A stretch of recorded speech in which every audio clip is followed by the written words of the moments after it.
Couple હોય અને એનું જીવન એકધારું વહેલું જતું હોય, આનંદથી રહેતા હોય, પણ અમુક સમય આવે ને એટલે બેમાંથી એક જણો ગલઢો થઈ જાય. બે હારે ગલઢા થાય ને તો વાંધો ન આવે, પણ બેમાંથી એક જણું ગલઢો થાય ને એને બહુ પ્રોબ્લેમ આવતા હોય છે. અને એમાં છે ને 80% લેડીઝ ગલઢા થતા હોય છે. જેન્ટ્સ તો જુવાન જ રહેતા હોય છે જાજો ટાઈમ. કેવી રીતે એ તમને કહું કે અમુક ઉંમર થાય ને પછી ઘણી વખત જેન્ટ્સ એમ કે હાલ ને પિક્ચર જોવા જાય. હવે ભૂંડા લાગો ભૂંડા એ કે આ ઉંમરે પિક્ચર જોવા જોઈએ. અરે ઓલા ભાઈ મોજથી કહેતા હોય ને એને માણવાનું હોય તો એ પ્રોબ્લેમ થાય. પછી એમ કે હાલ ને ફરવા જાય આપણે ક્યાંક ગોવા જાય એલી કે હવે રિયો એમ કહે ગોવા જવા જેવડા છે આપણે. ગોકુલ મથુરાની જાત્રા કરી, નાથદ્વારા જાય. હવે આપણે જાત્રા કરવા જેવા છીએ, પણ એ કે આપણે નાના હતા તે કોઈ દી ગયા જ નથી ગોવા. મારી બાજુમાં એક ભાઈ રહે છે ને, એ તો એમ કે મારે એ કે હજી ગોવાની ને કોડાઈ કેનાલની ને બધી જાત્રા બાકી છે એ કે. એટલે એ કે ભાઈ આપણે નાના હતા તે ગોવા નથી ગયા હતા, હાલ ને માણી આવી. અરે હું માણી આવી એ કે.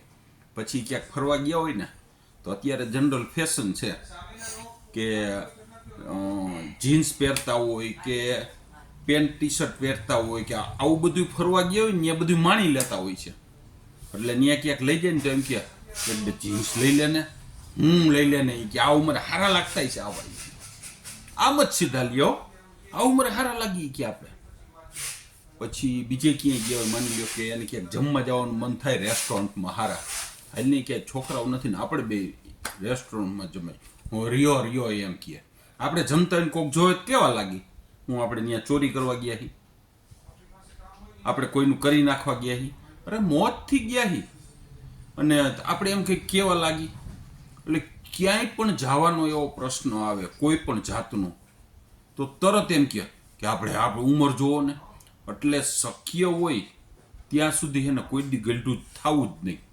આપણે મરીને જ્યારે આપણું મૃત્યુ થાય ને ત્યારે બધા એમ કહેવા જોઈએ કે ફલાણા ભાઈ તો નાની ઉંમરમાં ગુજરી ગયા, કે ફલાણા ભાઈ તો ફલાણા બેન તો નાની ઉંમરમાં ગુજરી ગયા, એ કે હજી તો નાના હતા.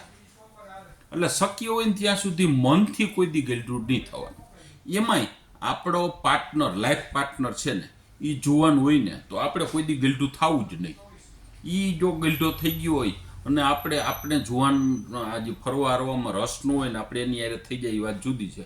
પણ આપણો લાઈફ પાર્ટનર હજી યંગ હોય, મનથી રહેવાનું હોય, તનથી નહીં મનથી જો આપણો લાઈફ પાર્ટનર યંગ હોય તો આપણે કાયમને માટે યંગ જ રહેવાનું.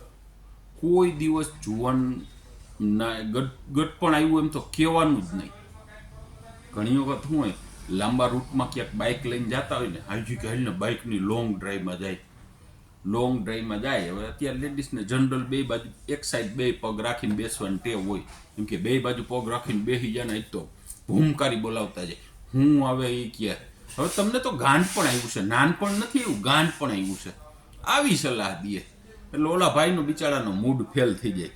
ક્યાંય પણ પિક્ચર જોવામાં કે ફરવામાં કે જમવા જવામાં કે લોંગ ડ્રાઈવમાં કે કાંઈ ટી પોસ્ટમાં ચા પીવા જાવી. ટી પોસ્ટ નાનામાં નાની બાબતમાં ટી પોસ્ટ આવે કે જે ત્યાં બધા બેઠા હોય ચા પાણી પીને 15-20 મિનિટ બેસે, ત્યાં જઈને હાલી કે આપણે ટી પોસ્ટમાં કોફી પીવા જાય તો ન્યાય આપ નડે ત્યાં થોડું આપણે જોવાઈ ગયા.